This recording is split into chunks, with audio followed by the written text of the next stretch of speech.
Hello everybody, this is Angel Arts, and today I have some very exciting news for those of you who are interested in both the wizarding world of Harry Potter as well as tabletop gaming.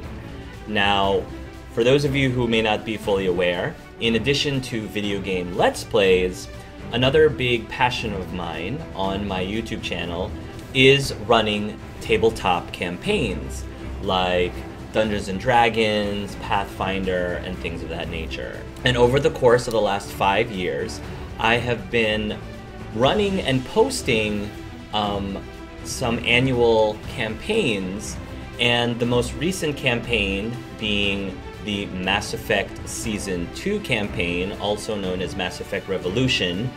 We are starting to reach the end sessions, the remaining sessions, and because that campaign is coming to a close, it's time to bring in the new auditions for the new campaign. And probably based on what I'm wearing right now, you can probably guess what the theme of this campaign is. And for the record, I do, by the way, identify as a Raven Puff. Yes, that is a thing, hence the reason why I am sporting my Ravenclaw robe in addition to my Hufflepuff scarf, because I do identify with both of them, although in Pottermore I'm technically a Ravenclaw. So a couple of years ago, right around the time that I was ending the Dragon Age Season 2 campaign, I put up a poll on my channel asking the viewers to choose from 5 different franchises of what the next campaign would be. And based on that poll, the winning campaign was the Pokemon campaign. Hence, Pokemon Spectrum ended up being a thing right after the Dragon Age Season 2 campaign. But the close second campaign that people chose was the Wizarding World, or the Wizarding World of Harry Potter campaign. And this is the campaign that I have been really excited to run. So right after Mass Effect, I really wanted to dive right into the world of Harry Potter. And today I'm going to be telling you about the campaign itself, so you can decide if it's something that you would be interested in auditioning for. So just to give a brief explanation of what to expect from this particular campaign, it is going to be in the wizarding world of Harry Potter, and it will take place after the events of the Harry Potter books. But it will not directly involve Harry and his friends. This is meant to be a totally independent story. They might mention characters from the Harry Potter books, but for as much as possible, I wanted this to be its own adventure with its own PCs. Now, with every single campaign that I do, I try to do something a little new, just to keep things fresh. So for this campaign, which makes it very different from all the other campaigns that I've done so far, it is going to be divided into 2 halves.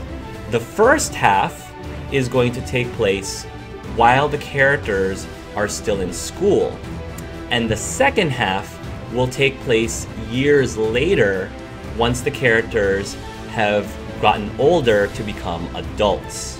This type of storytelling I kind of modeled sort of after Stephen King's It, believe it or not, because without really giving any major spoilers, the first half of Stephen King's It takes place while the characters are still children, and then the second half takes place while they're adults, with, you know, there being like a distinct ending in the first half, but then there's still like this overarching plot that happens between the 2 halves.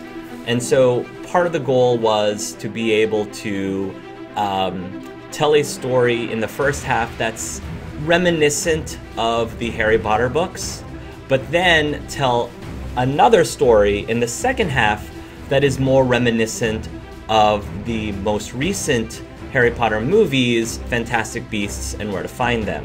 The other reason why I'm splitting this campaign into 2 halves is for logistic reasons. In case you guys didn't hear, there is very likely going to be a newborn baby in our midst in the next several months. So the plan is that I would be running the first half of the campaign just before the baby arrives, and then be able to take a 3 to 6 month break, hopefully closer to 3 months, depending on how hard fatherhood hits us when the baby comes. And then when we come back from the break, hopefully we'll be fresh and ready to start the second half, which takes place again years later in the adult life world. As for the system that we will be playing, I did a bunch of research online. There isn't an official Harry Potter or Wizarding World tabletop campaign that's been published. However, there's been a lot of fan-made, homebrewed tabletop campaigns, and the one that I personally ended up finding and really liked is the Harry Potter role-playing game that was adapted by Matthew A. Kearns. So I'm going to have links down at the bottom in the description below of where you can get your hands on the core rulebook, so you can start looking at it, so you can get a pretty good feel of the system. I think that the system is simple enough, but also gives you a lot of options to be able to create virtually whatever character that you want. Another thing that I should also point out is, just like all my other campaigns that I do, this campaign is going to be very story heavy, which means very minimal combat. So if you're the kind of person who really enjoys combat in tabletop campaigns, I'm telling you right now, this probably is not the campaign for you. But if you're looking for something that is a lot more story driven, a lot more character driven, this is probably something that you would enjoy. In terms of when we would meet, ideally I would like for us to have our sessions during the day, either on Saturdays or Sundays. Keep in mind that I am Eastern time. Probably every other week, I would say, is what I normally do.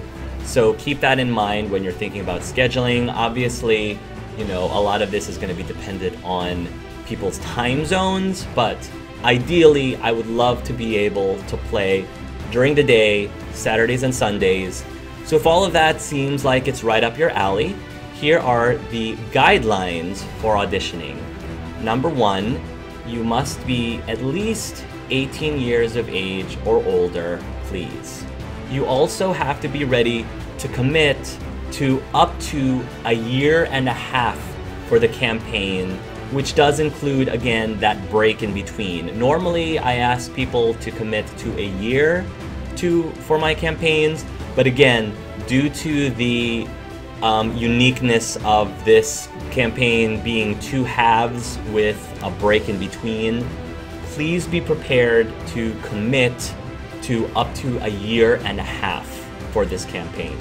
You also must have a flexible or predictable schedule. Now, and what I mean by that is, if you have a job, for example, where your boss can just, you know, call you up the day before and be like, hey, I really need you to come in to work tomorrow. That can be very challenging when it comes to scheduling our sessions. So it really is important for you to either have a very flexible schedule or to have one that is predictable and very few surprises, like last minute changes, pop up that could cause us to either cancel or delay one of our sessions. You must also have access to a decent Facecam or webcam, as well as have a reliable internet connection, because we are doing this online. This is going to be a very story-driven, character-driven campaign, so having that, you know, face-to-face is really important. So please be mindful of that if you're thinking about auditioning. You don't have to have had any previous role-playing or tabletop experience prior to this, as long as I know that this is something that you really are either really curious about, passionate about, interested in, intrigued by, and really feel that you would enjoy something like this. That's all that really matters to me. Also, anyone who was not a PC in my most recent campaign, which is the Mass Effect Season 2 campaign, or Mass Effect Revolution, as long as you are not a PC of that campaign, you are welcome to audition for this one. So now that I've given all the guidelines, here are the instructions for auditioning, and they pretty much have remained unchanged throughout the years. You first need to be able to create a 5-minute or less video. Please keep it within 5 minutes. The video should have you introduce yourself, even if I already know who you are.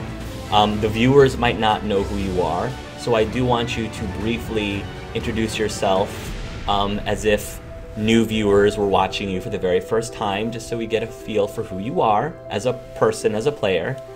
And then pitch your proposed character for your campaign, keeping in mind that this may not necessarily be the character that you will ultimately play in the campaign due to the party requirements, which I'm going to get to at the end of this video. So just be mindful that I do want you to come up with a character specifically for the purposes of the audition, so that I can get a feel for your creativity and how well you can roleplay in general. But I also am asking you to have some flexibility available to be able to tweak your character a little bit as necessary based on the party requirements, which I will get to very soon. All auditions are due by March 15th, so you guys have exactly a month to get me your auditions. Basically, you can upload your auditions on YouTube.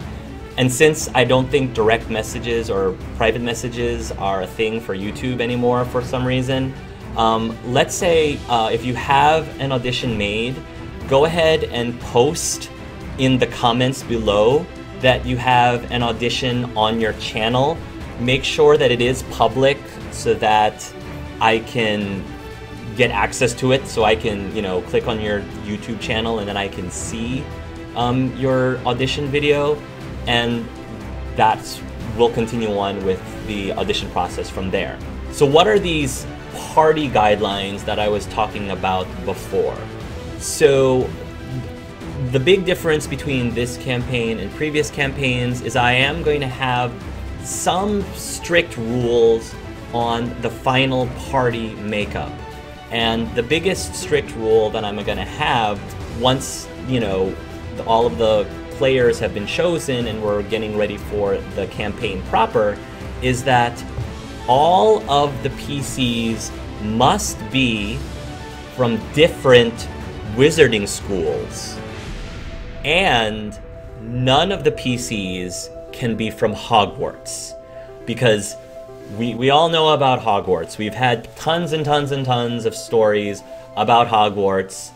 I want to take this opportunity to explore what the wizarding world is like internationally in other countries. That is one of my biggest goals for this particular campaign, is I really want us to create, there's limited information out there, but I want us to give us the opportunity to create for ourselves, a fan exploration of what the wizarding world is like in other countries.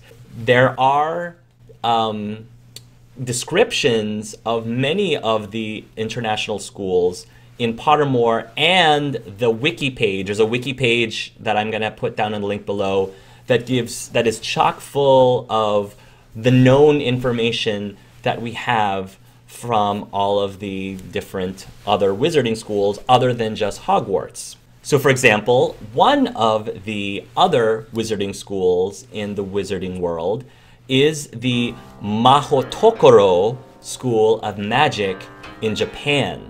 Now this school is located on the topmost point of the volcanic island of Minami Iwo Jima, believe it or not.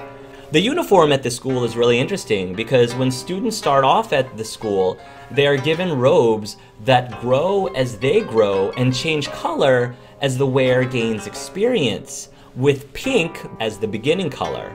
And if the wearer receives top grades in all the school subjects, their robes will actually turn gold. So it's almost like going through the colors, like the belt colors. If you're taking martial arts, it's very similar to that. And any student who betrays the Japanese wizard's code or practices dark arts would result in their uniform turning white, which is a huge disgrace, and the student in question will be immediately expelled. Really, really interesting lore from the Japanese school of Mahoutokoro, the best known Asian school in the wizarding universe. Another school in the wizarding world is the Yugado School of Magic, which is located in the mountains of the moon in western Uganda. At an international symposium of animagi held in or around 2016, the Yugado school team attracted a lot of press when their display of synchronized transformations nearly caused a riot. Many older and more experienced witches and wizards felt threatened by teenagers who could transform at will into elephants and cheetahs. Students receive notice of their acceptance to Yugado through dream messengers sent by the headmaster or headmistress of the day. The dream messenger appears to the child as they sleep and will leave a token, usually an inscribed stone, to be found in the child's hand upon waking. Yugado is the only school that employs this method of student notification. A third school in the wizarding world is Castelo Bruxo in central Brazil, actually located amid the Amazon rainforest in northern Brazil. It accepts students from all over South America. Castelo Bruxo students are especially advanced in herbology and magizoology, and the school offers very popular exchange programs for students from European wizarding schools.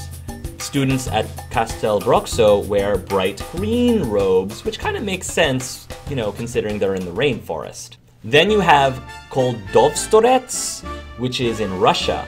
Students from Koldovstorets play a version of Quidditch where they fly on entire uprooted trees instead of broomsticks. That's pretty interesting.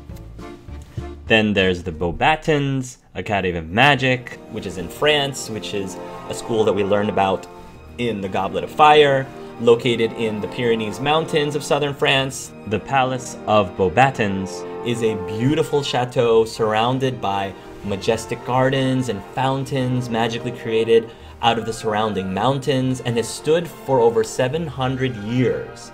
In the dining chamber, wood nymphs serenade the students while they eat, and at Christmas, the hall is adorned with great, glittering, non-melting ice sculptures. Another school we learned about in the fourth book is the Durmstrang Institute in Northern Europe, located in the far north of Europe. The school is willing to accept international students as far as Bulgaria. Durmstrang does not admit Muggle-borns, but certainly students may not necessarily share this prejudice.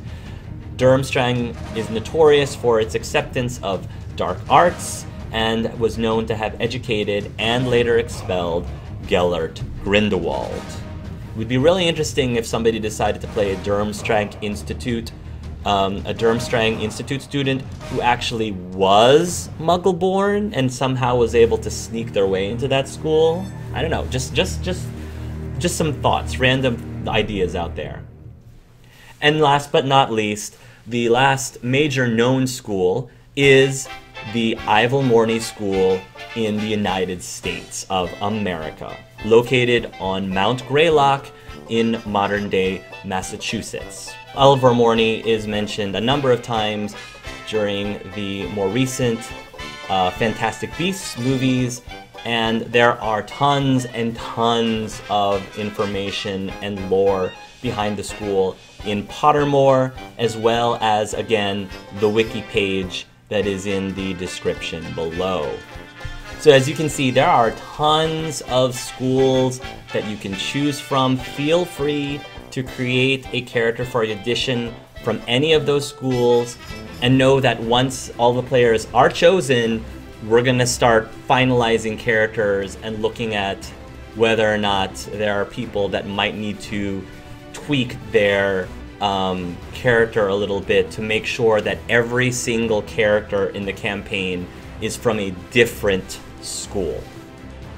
So that's about it. I know that that was a lot of information to throw at you, but I am so excited for this campaign. I can see a lot of potential and so many stories and so many places and things that we can explore during this campaign.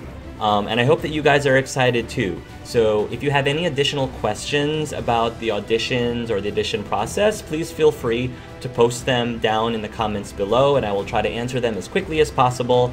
And yeah, good luck again to everyone who decides to audition. Again, remember that the deadline is a month from now, March 15th. And I can't wait to see all of the faces, maybe a whole bunch of new faces that I may possibly be able to hang out with and play a awesome tabletop campaign for the next year and a half. So thank you guys so much for watching and for auditioning. And until next time, everybody, love yourselves and love each other.